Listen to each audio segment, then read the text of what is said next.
తాజా అంశాన్ని చూస్తున్నాం. రాయలసీమ ఎత్తిపోతలపై కడప డిఆర్సీ సమావేశంలో వాడివేడి చర్చ సాగింది. ఇక ఇదే అంశానికి సంబంధించి మరింత సమాచారం మా ప్రతినిధి మురళిని అడిగి తెలుసుకుందాం.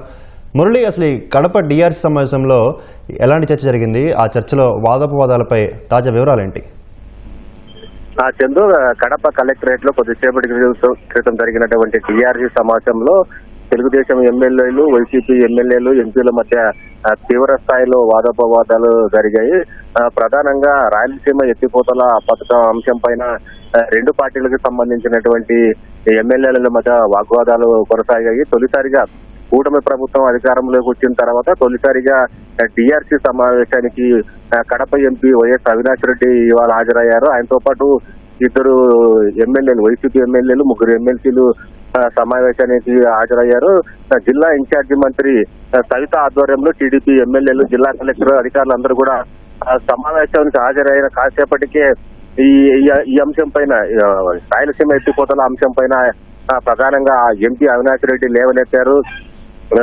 తెలంగాణ ముఖ్యమంత్రి రేవంత్ రెడ్డి చెప్పినట్లు ఈ రాయలసీమ ఎత్తిపోతల పథకాన్ని ఈ ప్రభుత్వం నిలిపివేసింది, కొనసాగించాలని ఆయన పట్టుబట్టారు. అయితే దీనికి అవినాష్ రెడ్డి చెప్తున్నటువంటి వాదనలకు ఏమాత్రం వెనక్కి తగ్గకుండా మంత్రి సవిత కూడా ఘాటుగానే సమాధానం చెప్పారు. వైసీపీ హయాంలో జగన్మోహన్ రెడ్డి ఎందుకు రాయలసీమ ఎత్తిపోతల పథకాన్ని నిలిపివేశారు, ఆయన ఎందుకు కొనసాగించలేదు, అప్పుడు ఎందుకు ప్రశ్నించకుండా మీరు ఇప్పుడు ప్రశ్నిస్తున్నారని కూడా ధీటుగానే ఆమె సమాధానం ఇచ్చారు.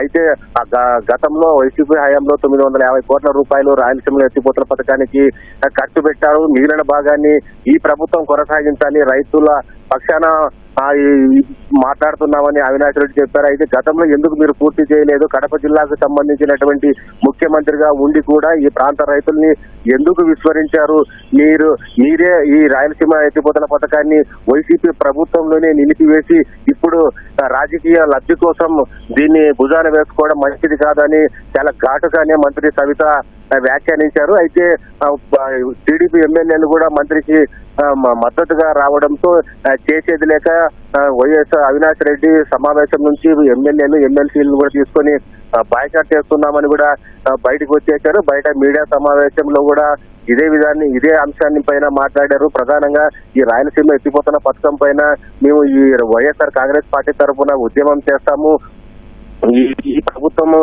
ముఖ్యమంత్రి సరైన సమాధానం ఇప్పటి వరకు కూడా స్పందించలేదు. తెలంగాణ ముఖ్యమంత్రి రేవంత్ రెడ్డి చెప్పిన అంశాలపైన ముఖ్యమంత్రిగా స్పష్టమైనటువంటి వైఖరి రానందున ఆయన చెప్పేటువంటి సమాధానాలను వేచి చూసి పార్టీ తరఫున ఏ విధంగా ముందుకెళ్లాలి దానిపైన ఆలోచన చేస్తామని కూడా అవినాష్ రెడ్డి చెప్పారు. అయితే మేము ఎంత సమావేశంలో మాట్లాడుతున్నప్పటికీ తెలుగుదేశం పార్టీ ఎమ్మెల్యేలు, మంత్రులంతా కూడా ఎదురుదాడి చేస్తున్నారు, సమాధానం చెప్పడం లేదని కూడా ఒక అసహనం వ్యక్తం చేశారు.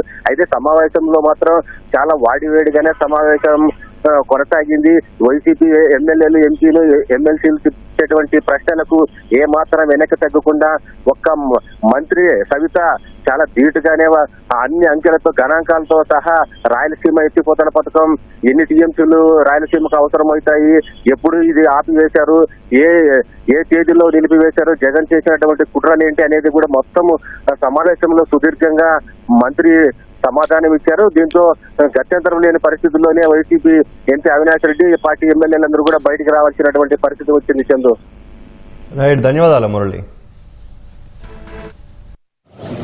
శ్రీమతి and minister for handlooms and textiles 7 సంవత్సరాల్లో ఒక కాంప్రహెన్సివ్ మైల్ స్టోన్ ని అచీవ్ చేయడం జరిగింది. ఈ రోజున మీ అందరికీ తెలుసు